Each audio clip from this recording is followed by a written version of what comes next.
ကားနောက်ခန်းမှာလိုက်ပါသွားတဲ့ Andrew Mountbatten Windsor ဟာထိတ်လန့်နေပြီးမျက်နှာမကောင်းတဲ့ပုံတွေ့ရပါတယ်။လက်တင်းတင်းဆုပ်ထားတဲ့ဒီပုံဟာတော်ဝင်မင်းသားဟောင်းရဲ့ကြာရှုံးခန်းမှာအားသင့်စရာအခိုက်အတန့်ဖြစ်ပါတယ်။ပြည်သူတာဝန်ထမ်းဆောင်စဉ်မယောမကန်လုပ်ခဲ့တဲ့ဆိုတဲ့တန်တရားနဲ့ထိမ့်သိမ့်ခဲ့ပြီးရဲစခန်းကနေပြန်လွတ်လာတဲ့ပုံမှာ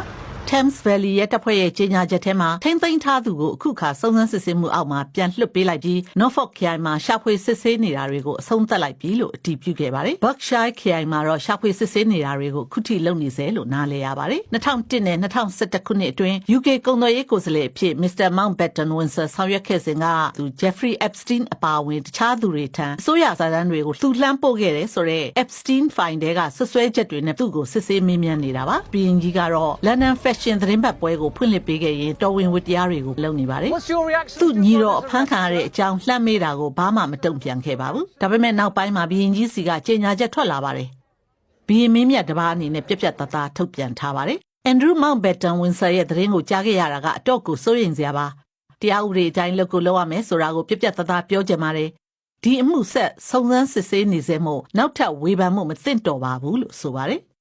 မင်းသားဟောင်း Andrew ကတော့2000ပြည့်နှစ်ဦးပိုင်းတုန်းကဆယ်ကျော်သက်အရွယ် Virginia Giuffre နဲ့သူလိန်ဆက်ဆံခဲ့တယ်ဆိုတဲ့သီးခြားဆွဆွဲမှုတွေကိုညှင်းဆိုထားပါတယ်။ Virginia ဟာမနှစ်ကသူ့ကိုယ်သူအဆုံးစီရင်သွားခဲ့ပါတယ်။အခု Andrew အဖမ်းခံရတာက Virginia နဲ့မဆိုင်ပေမဲ့သူ့မိသားစုကအခုလိုပြောခဲ့ပါတယ်It does make a difference, right? Because there's still this ဒီကထူးခြားမှုတစ်ခုဖြစ်လာတယ်လို့ပြောရမှာပါ။ခန်းသူတွေတရားရုံးကိုမသွားနိုင်သေးပဲဥပဒေကြောင်းအရတရားမစွဲနိုင်တဲ့အခြေအနေရှိနေတော့မို့ပါ။ဒါပေမဲ့ဒါကနောက်ပိုင်းဒီလိုဖြစ်လာဖို့အစပြုမှုလို့ကျမတို့တကယ်ကိုယုံကြည်နေစေပါ။ Believing that it is the breadcrumb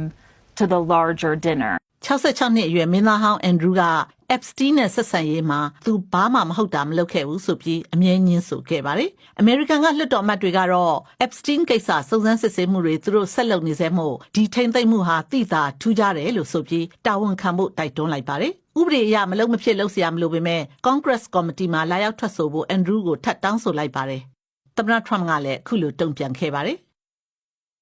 I think it's a shame. ဒါရှက်စရာပဲလို့ထင်ပါတယ်စိတ်မကောင်းစရာပါတော်ဝင်မိသားစုအတွက်အတော့ကိုစိုးပါတယ်အရန်ကိုစိတ်မကောင်းဖြစ်မိပါတယ်ကျွန်တော်အတွက်တော့အတော့ကိုဝမ်းနည်းစရာကိစ္စပါတော်ဝင်မိသားစုဟာအငင်းပွားစရာကိစ္စတွေကိုအစဉ်အဆက်ကြံ့ကြံ့ခံဖြေရှင်းလာနိုင်ခဲ့ပါတယ်အခု Andrew ကဘာပြစ်မှုနဲ့မှတရားစွဲမခံထားရသေးပေမဲ့တော်ဝင်မိသားစုအပေါ်ရိုက်ခတ်မှုကတော့ကြီးမားနိုင်ပါတယ်ထီနန်းအမွေဆက်ခံခွင့်ရှိတဲ့အထမမြောက်ပုဂ္ဂိုလ်နေရာမှာသူ့ကိုဆက်ထားသင့်သလားဆိုတဲ့မေးခွန်းတွေအခုခါပေါ်ထွက်လာနေပါတယ်ဒါပေမဲ့ Andrew ရဲ့တော်ဝင်အဆင့်ဘယ်လိုနေရာမှာပဲရှိနေနေအဲ့ဒါကသူ့ကိုအကာအကွယ်ပေးနိုင်မှာမဟုတ်ပါဘူးရှင်